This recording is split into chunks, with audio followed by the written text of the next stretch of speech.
So, good day to everyone here.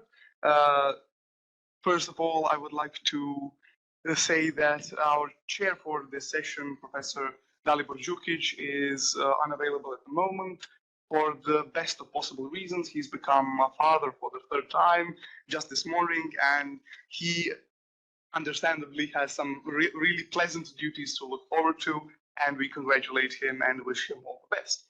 With that being said, this session, which is titled Legal Transplants in Modern Public Law, Religion and Autonomy, would be a bit of a short one since one of the participants, Ms. Julia Glebocka, is not available to join us. But from the participants that are here, the first one that is speaking is our dear colleague from the University of Warsaw Faculty of Law and Administration, Kacper Żochowski, and he is an old face, pretty sure many of you know him from previous Iustorias, and it is a pleasure of hearing his speech on the Lege Ferenda proposals in Tatar Al-Furqan, a 17th century Pasquinade on Lithuanian Tatars.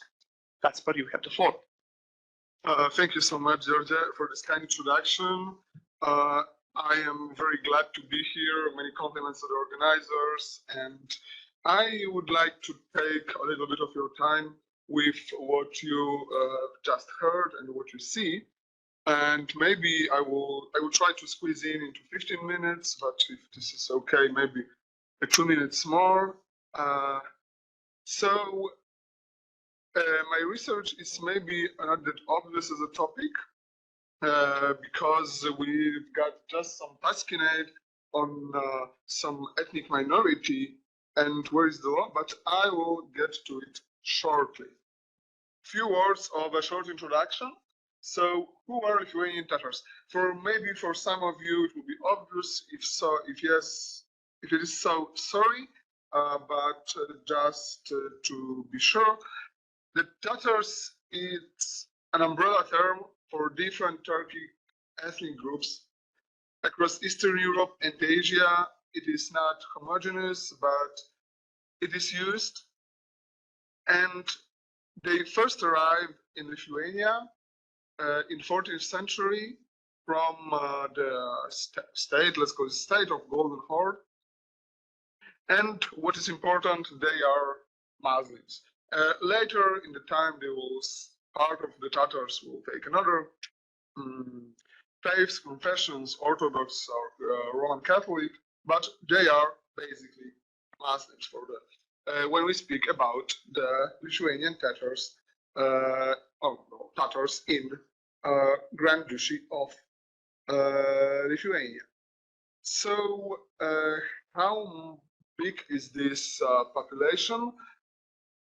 Nowadays, we've got around 7-8 million of Tatars worldwide, but Polish-Lithuanian Tatars are a very small group, and we can say they are now there are like few thousands of them, but before in the period I will be talking about, they also were not so numerous. So according to many historians, the numbers vary, but the Tatars I will talk about were at the beginning maybe 2,500 people, later on 4,000 people, and maybe at its peak, the population was no more than 10,000 people. So this is really a religious and ethnic minority in the Grand Duchy of Lithuania, constituting no more than 1% of population, most probably less. Sorry again. Sorry for that. Great. So when they arrived in 14th century, they were mostly settling the neighborhoods of Niemen River in this blue rectangle, and cities of Troki, of Vilnius, Vilno, and also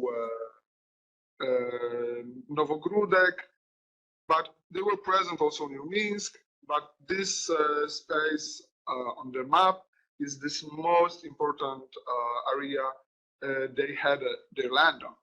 Also, the group I I will be talking about was the Tatars that was settled in this Grand Duchy of Lithuania for military reasons. They came, they received land, and they were supposed to be a soldier to serve in army. So maybe the population of Tatar origin or Tatars of were more numerous and living in the wider area, but I won't focus on them. And also, as you can see, it's now modern Lithuania, little part of Poland, but for the period. And this is the map of Polish-Lithuanian Commonwealth around 1635. So just after the war with Russia, and okay, so what is the book about? It is Pasquinade, or we can call it also in English lampoon or pamphlet on this group of this ethnic minority, written, but the author is allegedly Piotr Żochowski. That's what is written on in the book, but we know that it is only a pseudonym, and we don't really know who the author was. There are many ideas. Also, that's not the topic of today's speech. And it was written in 1616 and published in 1617. Further editions also appeared. So this is really a small book, in a booklet like this. The original one, I saw it in library in Warsaw. 80 pages of Polish text, sometimes Latin, and it also describes the history, explains the history and traditions of these Lithuanian Tatars. And what is important, they also not only explain, but propose many things that should be done to Tatars, legally and not legally. I will go to it shortly.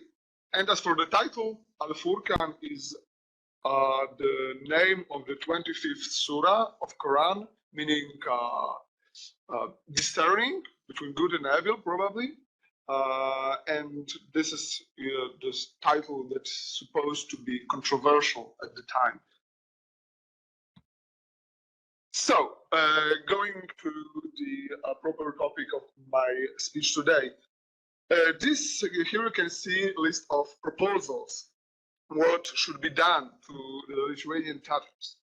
I will go very shortly through all of them and then show you, because not all of them are legal transplants, because that is the topic. So they want to, the author proposes to deny the Tatars right of army service. This is totally absurd, because it was one of the main purposes of the role in the state, serving as soldiers. Another one is the forbid construction of the mosques. This sounds very generic. If you want to discriminate or make some restrictions on the religious population, religious minority, we will forbid them to have their temples or some building for gatherings. But there are some more interesting, more elaborate, to propose a law to allow plundering of Tatars estates when they work on Sundays, because you can't work on Sunday. And it would be good to plunder their land then and give the loot to churches and monasteries. Also, to force the Tatars to listen to the gospel homilies, I will elaborate on it later, to forbid the Tatars carrying arms and wearing luxurious clothing, because it is something that is considered a part of being a part of the nobility of Polish Szlachta, and we don't want Tatars, some non-believers, to appear as such, and also to forbid them taking the Christian population for service, or taking Christian women and wives as wives or concubines. There was a law that forbidden this, but it was widely ignored. We know it from historical sources. And what is important, to keep the Tatars from witnessing in court against the Christians, and to give additional punishment for their looting. So when they are going to the war and they happen to loot some areas under the power of Grand Duchy of Lithuania. So I will focus on these three proposals because I think they can be considered legal transplant or proposal of legal transplant. And you now you get your handouts. So the first thing is the text A. You can see the translation of part of this Pasquinade, and the author suggests that you should not have a Tatar at the army. Let us still take someone good into the army, maybe Germans, French, Hungarians, but a heathen Tatar who deserves His Majesty the King's States no less than the other enemy. These Tatarians are not to be turned to war, but towards service. They should carry food for the army, as they have horses. They should carry cannon, bullets, gunpowder, etc. And there we've got a claim that the same was in the ancient Rome, that Honorius the Emperor and his father Theodosius has observed this well before and afterwards, established the law that no pagan should serve in war or be called to soldiering. It's text B. And in fact, it is true, we can find this constitution, which is Constitution 21st of the Title 10 of the Book 16. And and as the text goes, those persons who are polluted by the profane false doctrine of crime of pagan rites, text C, that is, the pagans, shall not be admitted to the imperial service. Nec ad militiam admittantur. So, of course, we can discuss if it was enforced, the code of Theodosius. Most probably not, but still, we know the author has taken information about the constitution, and he proposed that the same should be done to the Tatars in Polish-Lithuanian Commonwealth. Second example I want to show you is the proposal of forcing them to listen to the gospel of the sermons. And it is the part 12 of this text. By what means can the Tatars in Lithuania be converted to the Christian faith? So one of the ideas is that to do this the same as it was done to the Jews in Rome and in Italy. And the book, the Pasquinade goes, text D, that there is a law in Rome and in every Italian country as well, whereby Jews are obliged by law to attend every Sabbath in every town and to hear a sermon in a Catholic church. So Saturday evening, the Sabbath, and it is good because they will probably convert to the one true faith. Because as you can see in the text, it is not good to force somebody to convert. But it is okay, it is even good to force them to listen to the gospel, to listen to the sermons, and if they convert, it is great. And what is very interesting, not many years before the publication in 70s and 80s of 16th century, there was a bull, two bulls of Pope Gregory XIII, Sancta Mater Ecclesia, and before Vices Eius Nos, that forced the Jews of Rome and Jews living in the Papal State to go to these compulsory sermons.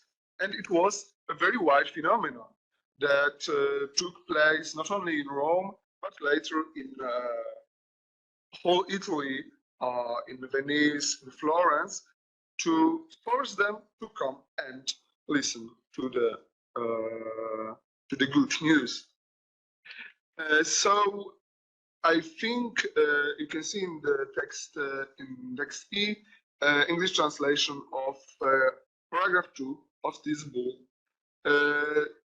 So now the author wants to do the same to the Tatars. Of course, it never happened. It only remained this postulatory literary in this literary work. And the last thing, the last example of this proposed transplant is also from the Roman law. It is to keep the Tatars from witnessing against the Christians, text F. So he asked rhetorically, is it not an injustice? Since a Jew cannot testify, why then should a Tatar not be disqualified from it?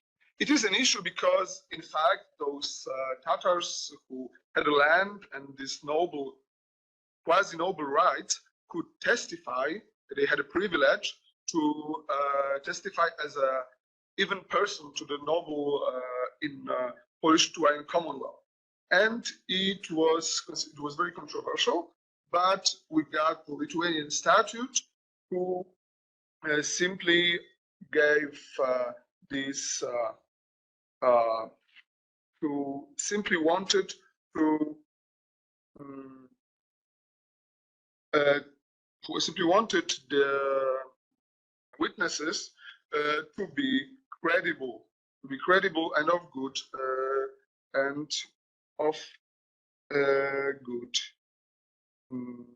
sorry, I will just go to the source.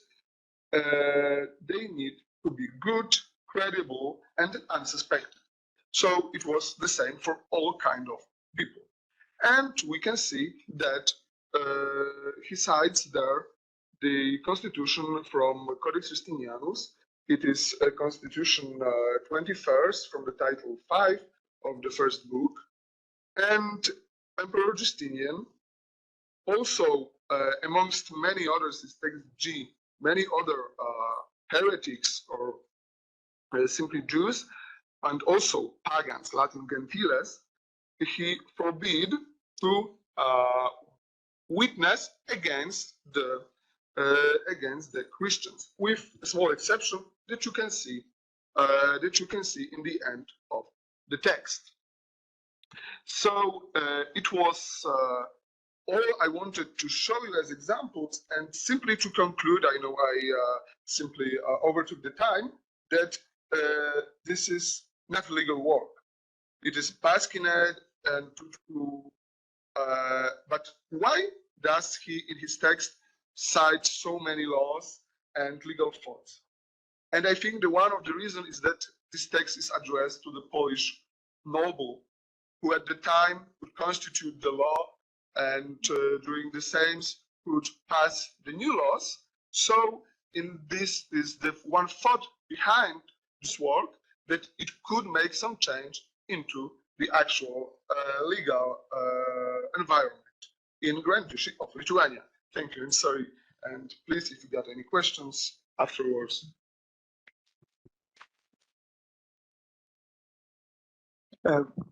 Thank you, Kacper, for your wonderful presentation. And since the topics are quite different from each other, I think it would be okay to open the discussion for this piece now, and then later for the colleagues after their presentation. So does anyone have any questions for Kacper for this?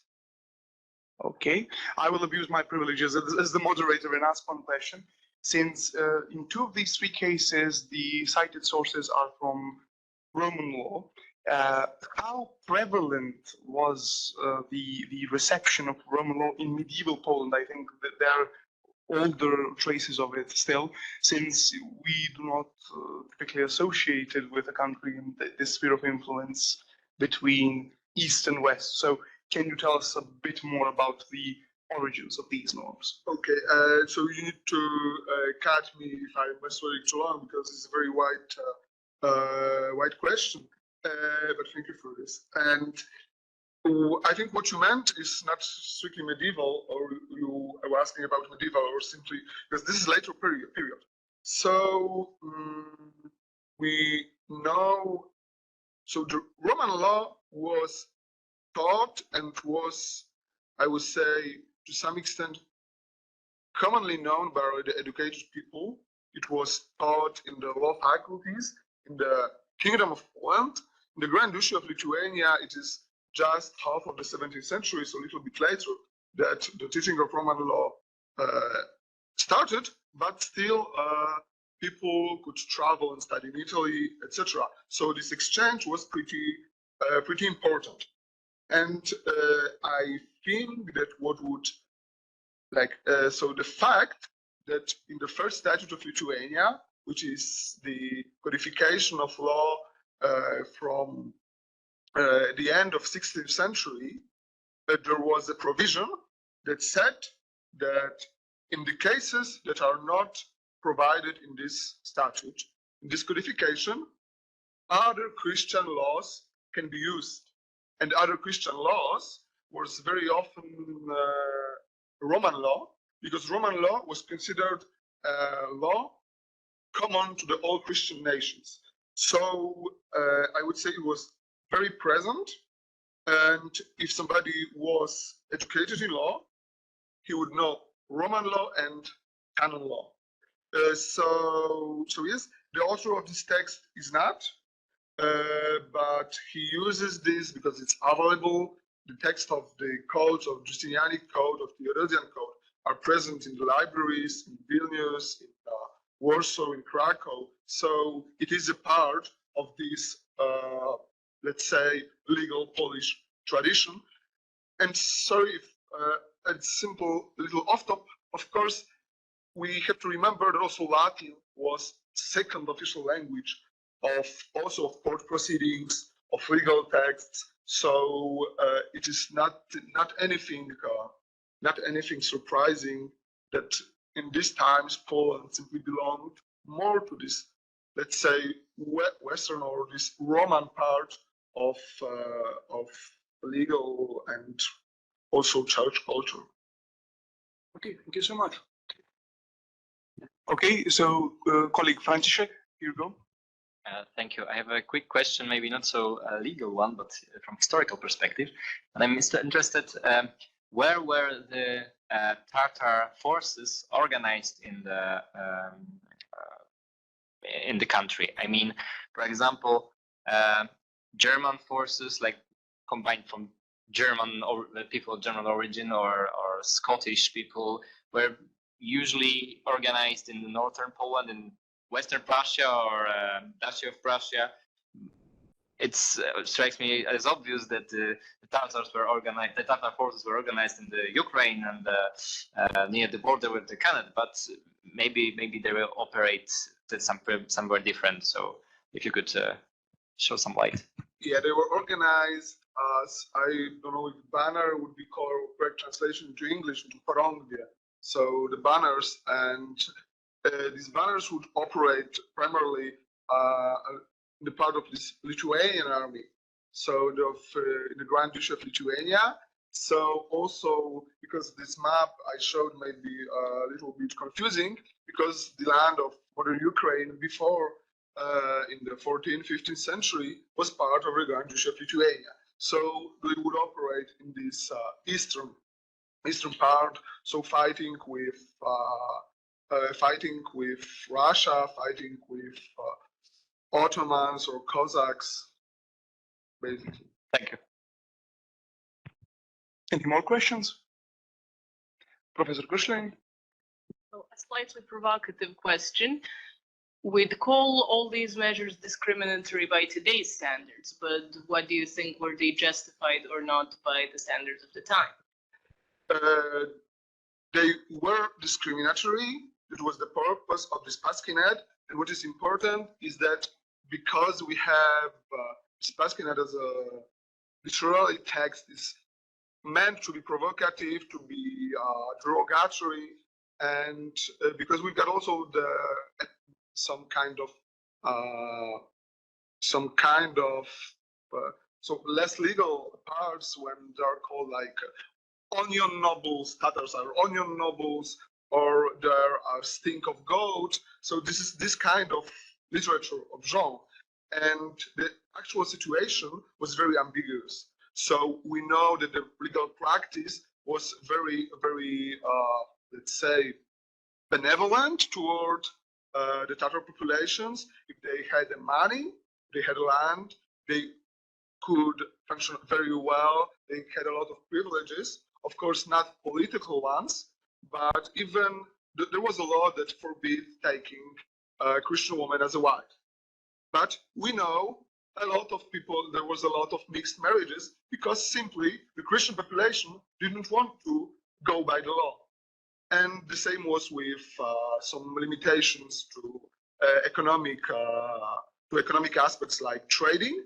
There were some limits by the law with of economic exchange with Christian population. It was simply not followed.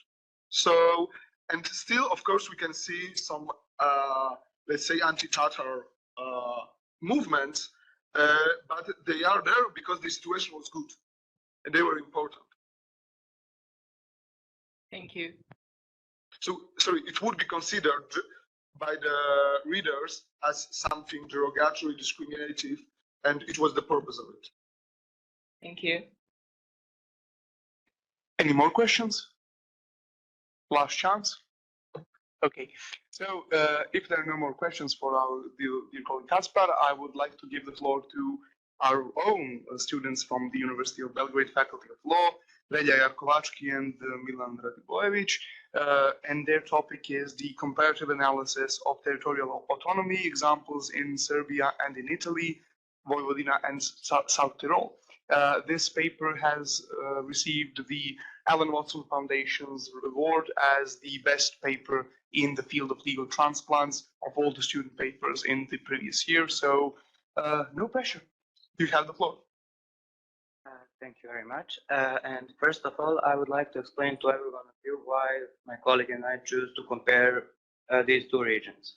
So after the lecture that took place here at our university last year by an Italian professor, Enrico Albanese, who we especially grade at this moment, Ferenda and I saw that Italian managed to form up a system that is well balanced and well organized, and that works quite well in a pretty similar environment as we have it here in Vojvodina. So that region was, of course, South Tyrol, or in Italian, Alto Adige. That after that, the first question possible for us: why did Italians manage to do it, and how they did it? So that's the main reason why we do some more research. Why we did some more research on that topic. So during our research, there were many questions we needed to answer, but three that stood out the most were what are the similarities and differences in the creation and justification of the existence of these autonomous regions. How are territorial autonomies defined in both of the constitutions, and what are the competencies, and how are these regions organized in the statutes of this region. So I'll try to give an answer on the first question, and then I'll let my colleague. To understand whatever is happening either today or in the present, we need to understand the historical background. So I'll try to give you some historical facts about these two regions. So both of those regions were multicultural, multi-ethnical, before the unification with Serbia, that is Italy. So in Vojvodina, since the Middle Ages, there was a lot of nations: Serbs, Croats, Germans, Austrians, etc. And Vojvodina still, up to this time, stayed the multicultural area, but most of or at least some of those people moved from Vojvodina after the Second World War. In Italy, Alto Adige was on an important trade route and was a perfect place for settlements for every nation.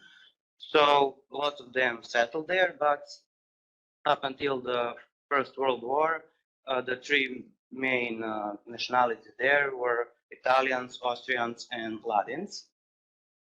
So the next thing that is common that is similar to this region is that the both unification took place after the World War I. So for Vojvodina, the most important moment was the National Assembly of Serbs, Bunjevci, and other Slavs in Banat, Bačka, and Baranja that declared the unification with the Kingdom of Serbia, later the Kingdom of Serbs, Croats, and Slovenians, on the 25th of November 1918, after the capitulation of the Austro-Hungary. For the Italy, that agreement was signed in Saint-Germain after the World War I, and by that treaty, Italy granted the territories of today's provinces Trentino and Bolzano. And that is a really interesting question because the territory of Bolzano was mainly populated by the Austrians. Other thing that is common for those region is that the function of those autonomies is the same, is to ensure the rights of the ethnic minorities. Italy has a bit more problem in the history ensuring and guaranteeing all those rights to the ethnic minorities, but nowadays it's completely well regulated and well enforced.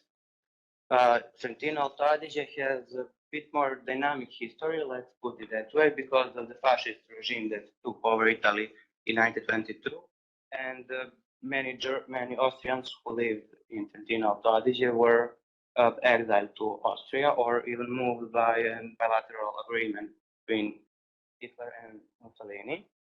And the last thing I would like to tell you is the two important legal acts in Vojvodina and Trentino Alto Adige. In Vojvodina, we have Vojvodina has its own constitution from the 1974 up to 1990, and during that time it had autonomy similar to close to any nation and country. And for Trentino Alto Adige, it was a Gruber de Gasperi agreement that was signed by Italian Prime Minister and Austrian Ministry of Foreign Affairs after the World War I. And that agreement, alongside with Italian Constitution and the second statutes of Trentino Alto Adige, are three pillars on which stand the autonomy of Trentino Alto Adige. That would be all from me. Thank you very much.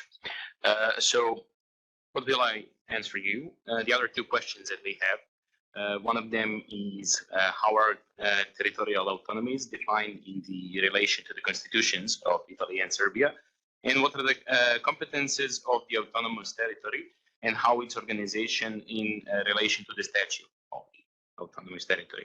So firstly, I would like to answer a question, what is a autonomy? I believe that there is a difference in what we consider autonomy in Serbia and what they consider autonomy in Italy.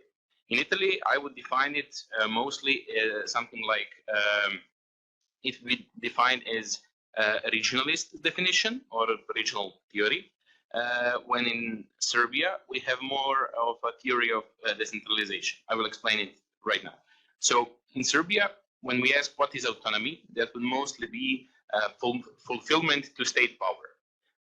That makes a problem. Why? Because it's hard then to answer a question, what is the difference between autonomy and a local government, since it is also a fulfillment to state power.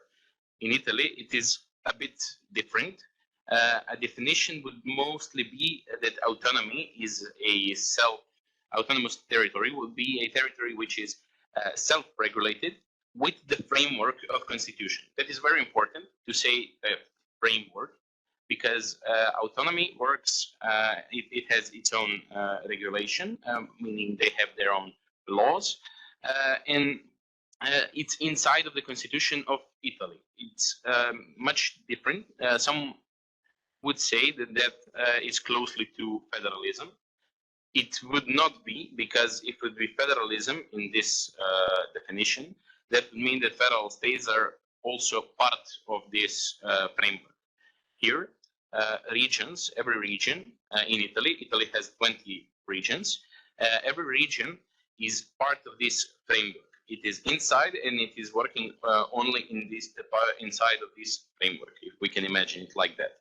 So the second question would be, how are these autonomies defined by their constitution? Firstly, I will go over Italy and their organization. In Italy, Italy has 20 different regions today. 15 of them we would call them ordinary regions, and 5 of them special. Special regions are special mostly because of their ethnicity or because the part of the country where they are at. For example, Trentino Alto Adige, which we have mentioned, or South Tyrol, is populated heavily with Austrians and with Italians. Other regions also have some of the minorities, or they are special in other way. What makes that special thing? Basically, special regions are organized differently because between region and between the state, their statute is made something like agreement would be between both equal sides. So government watches the region, which is something below the government, is equal for argumentation and for discussing the rights. Then the statute of that region has also a power of constitution. What would that mean? It means that in order to change it, you need to have a referendum, and it makes their autonomy much more stronger. Other regions, 15 of them, are ordinary regions, which bring their constitutions on their own. It is they work mostly inside of the constitution and inside of the laws, and that is the difference between two organizations. And whole Italy is part in this regionalism. When in Serbia, it is a bit different. Serbia is unitary state, as we know, with 2 autonomous provinces. We don't have regions, we have autonomous provinces, which is something we have left from socialist time as a term, because in the idea we would want to have something like regionalism or something like a region. We have autonomous province. We have autonomous province of Vojvodina and autonomous province of Kosovo and Metohija. Today, in our constitution and our law, only our northern autonomous province is defined completely. Also, I would say that when it comes to autonomy and when it comes to this part of constitutional law, we are really something special. Why? Because we are the only constitution that has a human right called right for provincial autonomy. That is quite complicated to explain. What would that be? And when you do research in different papers that are published here in Serbia, you can find it differently because, for example, if you look at the statute of Vojvodina, in Article 5, you can find that what would it mean that to exercise your right for provincial autonomy would mean that you can, as a citizen of Vojvodina, have referendum, that you can and that you can have a citizen initiative. Basically, that is it. That and it needs to be in order with the law and with the constitution. When you look at our constitution says that right for provincial autonomy would mean basically that you can have autonomous territory, and that further provinces can be organized with referendum. It makes it quite complicated, and when you ask, for example, our constitutional court, they have a couple of years ago, they had one of the decisions on this topic, and they said that right for provincial autonomy is neither individual, neither collective. It is basically a guarantee by constitution that there will be decentralization, which brings us back to the definitions of autonomy. If autonomy is only defined as fulfillment or just decentralization, there are many applications further on in defining what really does that autonomy do. Today, For example, Vojvodina doesn't have any power, let's call it like that, over the cities inside of the region. It can financially support them, but they don't have any kind of closer relation than that. Well, in Italy, every region, especially the special regions, have a special body which is created for the relation between the cities or local governments and the regional government, which needs to work together. Also, when it comes to position of the statue in Serbia, position of Vojvodina and the organization is not Vojvodina is not organized by statute, which the region made. It is organized by the law, which central government or central parliament applied in 2009. Basically, what we have also found that when we had our when Vojvodina brought its second statute in 2014, we have literally copy-paste around 20 acts from the law, which is not something that is good in any way. Firstly, law can be changed by any parliament. In Serbia today, our political position is not sure in any way. It's not safe in our political position in our country even is not functioning the way it should. So basically, any parliament that comes, if they have new ideas for how Vojvodina should be organized, they can change the law.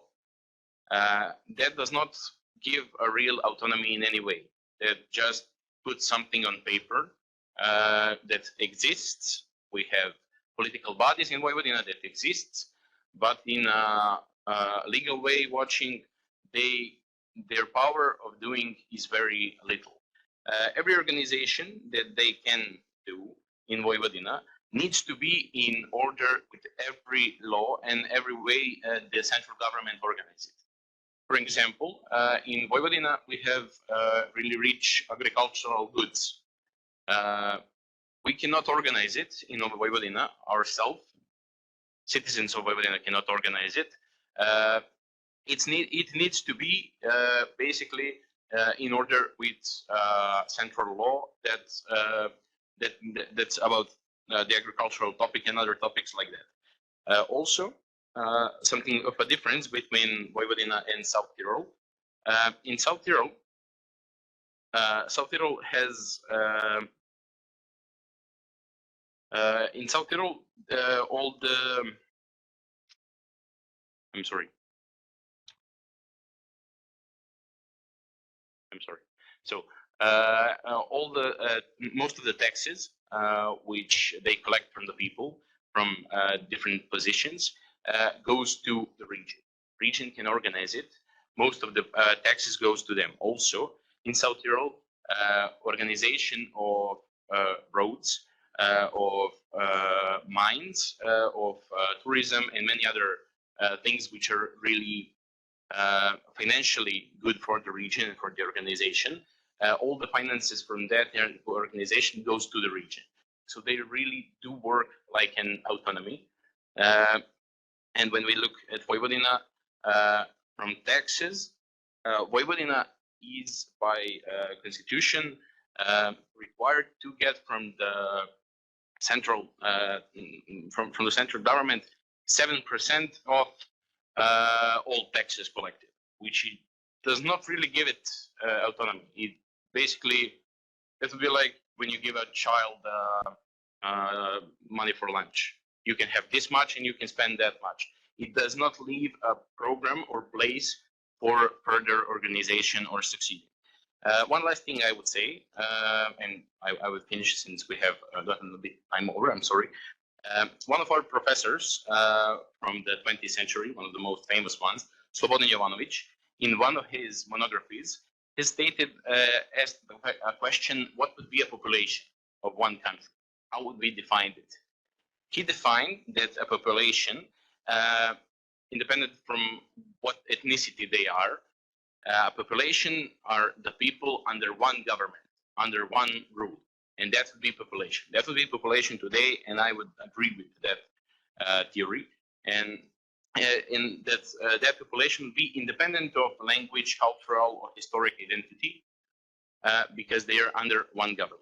We are today also under one government in one country, and if we would want to empathize more democracy and more territorial decentralization in any way, Italian or any other, I believe, and my colleague also, that these kind of discussions need to happen more, and we cannot be scared to talk about organizing our territories in the ways other countries have done that. That would be all. Thank you very much.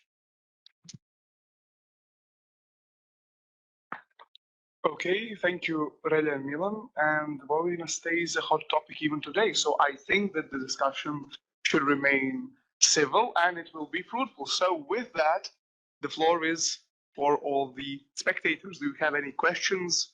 Any questions online maybe? Or our colleague Vasilij Marković from Administrative Law. Vasilij, here you go. Thank you, dear colleague Stepić. So your prediction was on point. I would like to ask my dear colleagues from Faculty of Law, University of Belgrade one small question. Sorry, I was not present during your whole presentation, so you may already covered this during your presentations.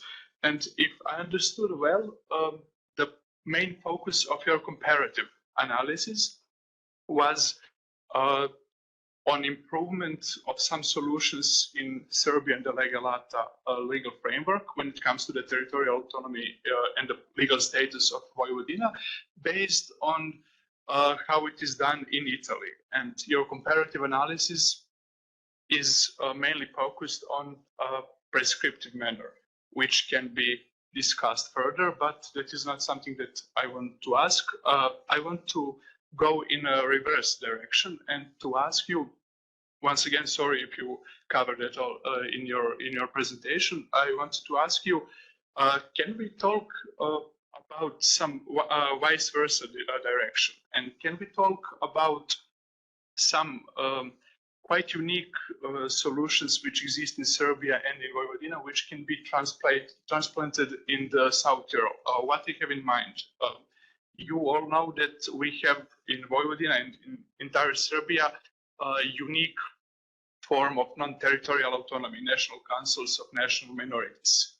In other part of Serbia, it is the only form of autonomy. In Vojvodina, it is complemented with the territorial autonomy. Is it something, and it has been proved as one of the most qualitative experience in comparative law when it comes to the non-territorial arrangements.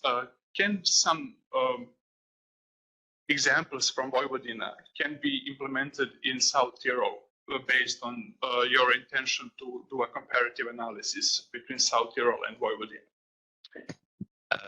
Well, it's a difficult question. I don't believe that it can. Why? Something I didn't say in the work, and I'm sorry I have forgotten.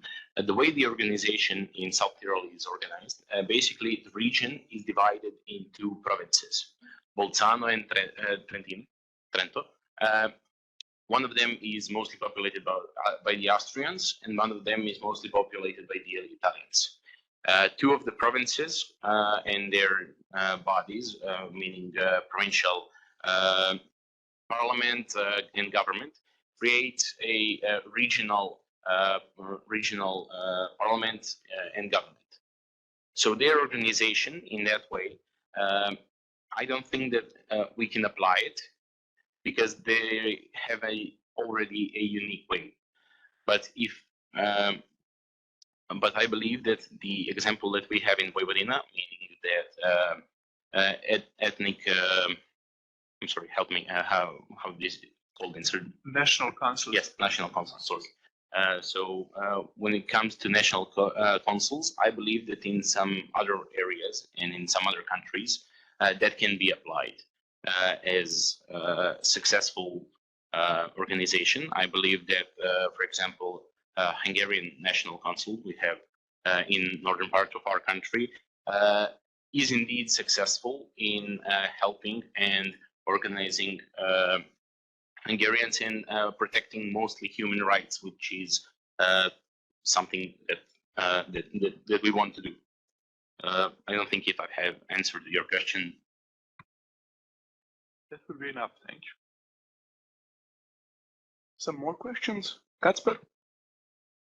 Thank you for the paper. I got intrigued by what you said about this constitutional ruling about constitution of Serbia when it comes to this right to the autonomy. Because if I read well, it's Article 12, and it is the right the citizens to autonomy. So do you think what is now in the ruling was the idea of the authors of the constitution, or like it needed some kind of evolution and the court somehow found the new meaning behind these words because of the formulation was not that fortunate, and that was not wasn't that what was meant or what should be meant? Well, today in Serbia, for example, we don't know who is the person who has written our constitution. So we cannot ask our author what he meant by that. It leaves a lot of questions. What was it meant with our right for provincial autonomy? It makes it complicated because if you analyze it, it is also an individual and collective human right, but as analyzed by a constitution. But when you look at constitutional court, and they bring it back and say it's only a territorial decentralization. I think that in some way we are still scared to talk about it and organize our territory in any way. I'm not applying that today autonomy of Vojvodina should be bigger or smaller.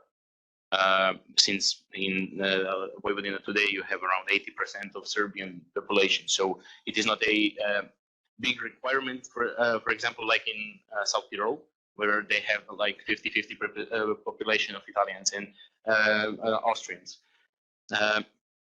But I think that we are still scared, and that is in some way the reason why we have organized it in that way.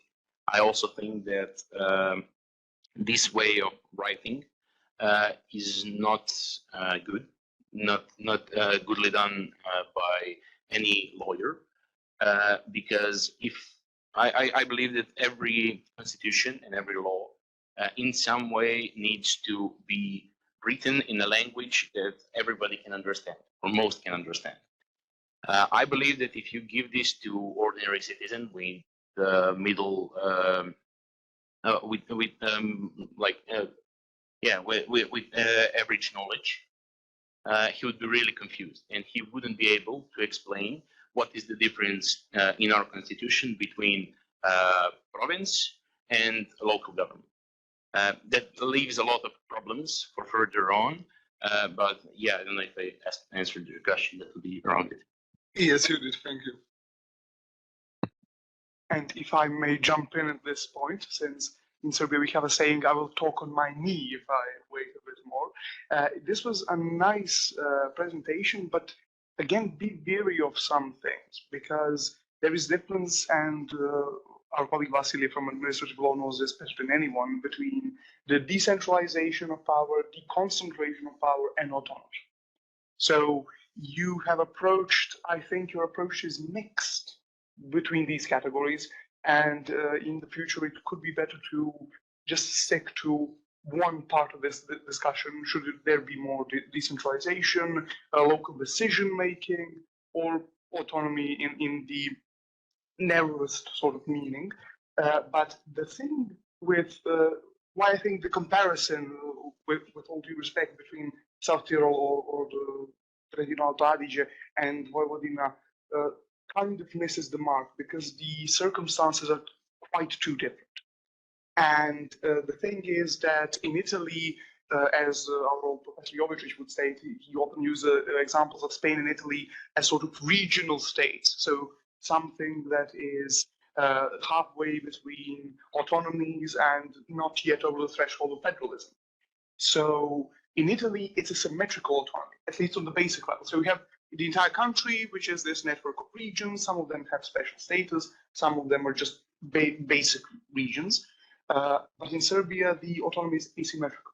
You've mentioned the territory of Vojvodina and the province of Kosovo and Metohija, and the rest we usually refer to as Central Serbia. But Central Serbia, or narrow Serbia, Uža Serbia, Užas for short, is just what remains when you take away the provinces. It doesn't have any special status. It doesn't have any local, it doesn't have any autonomous rights on its own. So people from Central Serbia can ask, where is our right from the Article 12 of the Constitution? Where is our right to provincial autonomy? And the question of regionalization of Serbia, which was asked several times in our history, and most recently in the early 2000s, was immediately shelved. And you recognize that because we are afraid of talking and changing the status quo, basically for both internal political reasons and external reasons. If we change something in Vojvodina, that may weaken the position or the stance on Kosovo and Metohija. But I would argue that the thing that weakens that stance is that the Constitution predicts that the basic law on the province of Kosovo and Metohija needs to be passed and held within the constitutional framework. So the Constitution is 18 years old. So it's reached its adulthood, it's reached its maturity, and we still don't have that law. The saga of Vojvodina's autonomy is also quite different in the previous years, because you mentioned the second statute of Vojvodina. The first statute was deemed unconstitutional by the Constitutional Court in 2010, I think, or in 2012. 2012, the statute was from 2010. So the fact of the matter is we need to decide which approach to take, whether it be some sort of pseudo-constitutionalism, which was tried, constitutionalization, which was tried with the first statute, whether it be some tangible autonomy, or should it be, and this is my opinion personally, a thorough regionalization which would be founded on the topics of infrastructure, demographics, economics, because when you mention regionalization, everyone thinks, okay, let's regionalize Central Serbia. No, let's regionalize the entirety of the country. Let's regionalize Vojvodina, let's regionalize Kosovo and Metohija. And that is, I think, why the comparison is sort of tedious at best, but still, even when it is tedious, it can give great contribution. I think this paper has the capacity for that. Thank you. If you don't mind. Well, I agree with you. Our idea with this paper was mainly to show two ways of legal writing. That is what we mostly wanted to do. Of course, it is difficult to find it is difficult to say that we can apply something from South Tyrol here, or that they can apply something from Serbia, because we're very different countries and we have very different organization. But I agree with but what we wanted to do is to show two ways of writing and two ways of organizing and in some way finishing a problem. They had their problem between the ethnicities. They don't have it. Me and my colleague also, and this is not in the paper, but we also believe that the fact that they are really financially doing well is also helping a lot to them. If this kind of regionalization would be done in some other country with also with different initial groups, I don't believe that it will work so well, since they wouldn't have this much of financial goods. In some way, I would say that also helps. That's it. And yes, we are aware that the circumstances are much different in Serbia and in Italy, because in Italy it was the way of constantly improving the position of ethnic minorities and continual authority, for sure. And for Vojvodina, we have it ups and downs. from sometimes Vojvodina have little to no autonomy, and then it has its own constitution. And then we are once again restricting the autonomy of the Vojvodina. So even that fact is says a lot about our consistency in the way we wanted to arrange the whole autonomy. And of course, we have another problem. It's also in Tokyo because of what we can arrange much on the topic and the plan of the autonomous regions. Thank you. Just in one short sentence, the consistency of Vojvodina's autonomy is dependent on numerous issues in the way that the central state, and in Yugoslavia's case, the federal state, was dealing with itself. It's like, and you mentioned when you give child handouts or lunch money, it's basically an edgy teenager trying to assert its identity. Do we want to be a federalization? Do we want to confederalize? Do we want more autonomy for the provinces? Do we want the provinces to become republics? Do we want something else? And that's the reason for that lack of consistency. So consistency per se is not a value. But I think that you stumbled upon a great point there. And I see we have a question from Professor Đorđe. Thank you very much. It's not really a question, it's some comments, so I don't insist upon an answer, but should you have anything interesting to say, I'll be glad to hear it. One just brief thing, you've mentioned that you didn't put the financial bit in the paper. Put it, it's not non-academic to talk about that. Quite to the contrary, it's a very relevant argument, so please add it to the final version of the paper before publication. A slightly more extensive comment, since you've opened the elephant in the room, the question of the asymmetrical model of autonomy in Serbia. I can remember 3 historical occasions when we've had something similar to asymmetrical autonomy. I'll just mention them, and should anyone want to say anything about that, please do.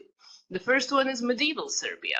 Very hard to compare, but we've had various cities, mostly with various degrees of autonomy, which developed as the country evolved and as it spread territorially. There were 2 or even 3 different models of autonomy, while the majority of the country stayed in the generic feudal model without any particular autonomous rights, and that seemed to work very well until the Ottomans came, but that's a different story. Second situation, which wasn't really a legal autonomy, but it was a de facto difference, 19th and early 20th century Serbia regarding the territories that were joined after the Berlin Congress and in the Balkan Wars. That was a catastrophe. That was more or less what caused lots of the problems that we've had in the 20th century, and some of them which we still have now, because those regions were on a completely different state of development due to the fact that they were freshly liberated from Ottoman rule, and the agrarian reform and many other questions there, the quality of the administrative cadre and so on, was not addressed adequately. And the third thing, Banovina Hrvatska, the Banate of Croatia, which was formed right on the eve of World War II, and which effectively made Croatia a single unit within the then unitary Yugoslavia that had all the competences of what could have been a federal state. And of course, that was an attempt to save the country, to prevent the Croatians from declaring independence. That was a political compromise that could have led to a complete federalization of the Kingdom of Yugoslavia later, had the war not broken out and led to some different things. But then again, those are the 3 most prominent situations that come to my mind, and should you want to draw any parallels, feel free, but I don't insist.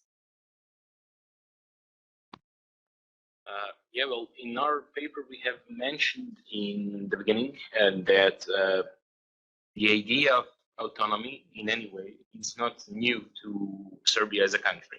It is not something that we didn't have before. We have mentioned cities like Novo Brdo, like Dubrovnik and other, who they had their, in some way, autonomous status. We wouldn't compare them with today organization. But I would agree that it is not a new thing, and that I would once again say that we shouldn't be scared to talk about the way we can organize our country and other countries also in the development of territorial disputes. Italians are mostly trying to show, and in some way they're succeeding, Trentino College or South Tyrol as a way of conflict resolution, because it divided two people into provinces and then they had to work together, and they do. Yet again, and we will add it to the paper, that the financial power that they have can really help them to grow more. I can imagine in some other region where they are not as rich as this part of the country, where they don't have natural goods that would make them this rich, I can see that it wouldn't work as well as here. That's it. Another short comment, if I may abuse the privileges a bit more. On the financial topic, the protests that were that erupted sometimes around the autonomy of Vojvodina are often under the guise, under the slogans, "Where's our money?" Di su naši novci. So the thing is that if you take a symmetrical approach to either regionalization or autonomy, I think regionalization is a better way to approach it, then you wouldn't have to ask that question. Because if you have that kind of Italian or Spanish style regionalization, you would have more financial competences. And it wouldn't matter if you would be in the same region, you know, north of the Sava or south of the Sava or on both sides of the Sava. Basically, you would have your money here. But again, this is a multi-layered sort of political, historical issue, etc., etc. And the points raised by Professor Kacper are quite well. But the modern examples of legal differences between the areas after the Berlin Congress and after the London Conference and the Bucharest Conference in 1912 and 1913 are inherently different, because after the Berlin Congress, you had a long period in which you could actually acclimate to the new political situation. And even if you didn't, it's quite impressive, and I don't know if some legal historian has delved in this, the agrarian issue, the issue of different ethnic backgrounds, the different legal models for the four areas that were basically liberated from the Ottoman Empire after the War of 1878, has been solved in the early 1880s. So some of these legal norms lasted for 3 years, some for 2, some for 5. Then that's that. So basically, we just integrated it, and then you have the question of Kosovo and Turkey. You have the question of old Serbia and Macedonia. You jumped from one war into another, and then the entirety of the issue of autonomy or some decentralization was overshadowed by having a multinational state with 6 legal areas with more problems. So your national problems they're knocked down a peg on the entire importance. So basically, we need to look at Yugoslavia as the first Yugoslavia, and arguably the second, as this burning building in which you're a firefighter deciding which of the fires you should put out first. And with that in mind, do we have any more questions for the presenters? Anyone? Last chance? Okay. If that's that, I would thank the presenters once more. It was a wonderful session, and we benefited from the time given to us. And I would like to call you on a lunch break. The lunch is getting cold.